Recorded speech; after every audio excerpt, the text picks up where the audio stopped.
There we go. All right. Welcome back to My Life Stories. My name is Luke, and today I will be sharing another chapter of my life. Some crazy shit that happened. This happened late 90s, early 2000s, I'm guessing. I can't really remember. But a buddy of mine had a conversation with a guy while he was on ecstasy, and we'll just check it out. Hey, yo, shout out to my 8 subscribers. I appreciate y'all. Y'all the reason I keep doing this. All right. I was about 22 years old when one of my friends looked me dead in the eyes and told me that he had just had a conversation with God. And to this day, I still don't know what to believe.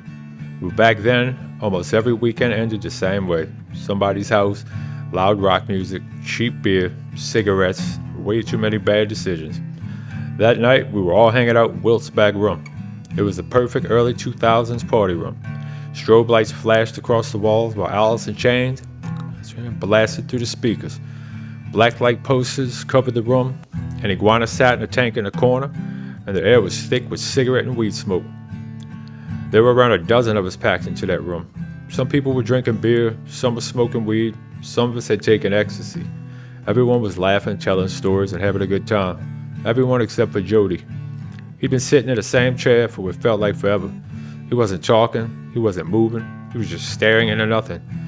Eventually the party started breaking up, until it was only me, Wilt, and Jody left. I finally looked over at him. I said, "Hey man." He blinked. He looked straight at us, and he said with the most serious face I'd ever seen, "I just talked to God." Wilt and I just stared at him. "What?" Excuse me. "God came down and talked to me," he said. "He told me to quit doing drugs, start spreading his word. I'm supposed to become a preacher, bruh." I laughed because I honestly thought he was joking, but he wasn't. His face never changed. "Dude," I said, "it's just the ecstasy." He shook his head. He said, "Nope, this really happened." And he stood up. "I'm going home to tell my dad, bruh." It was almost 2 in the morning. Wilt and I tried everything we could to stop him. "Bro, don't go wake up your dad right now, bro. Go to sleep. If you feel this way tomorrow, then you can tell him." But nothing was changing his mind. He walked out the door. As soon as he left, Wilt looked at me and said, "What the hell just happened?" Neither one of us had an answer.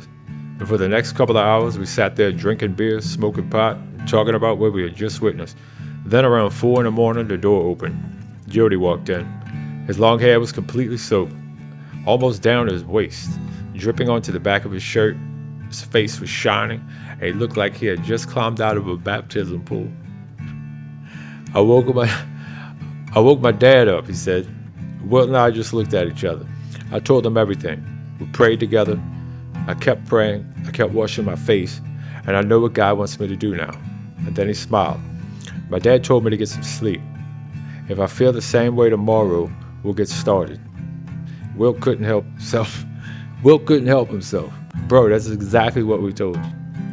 But for the next 2 weeks, Joe didn't touch a cigarette. He didn't drink. He didn't do drugs. He completely changed. By the 3rd week, he was right back with us. Now, whether it was God or whether it was the ecstasy, I'll never know. But after all these years, it's still one of the strangest nights of my life that I've ever lived through. I'll tell you what, I wouldn't give up my life for anything. All the bad and the good, man. It's made me where I am today. So, hey, yo, thank y'all for listening. And until next time, hit that like and subscribe if y'all want to continue to watch me grow this channel. I really appreciate the love. Thank y'all.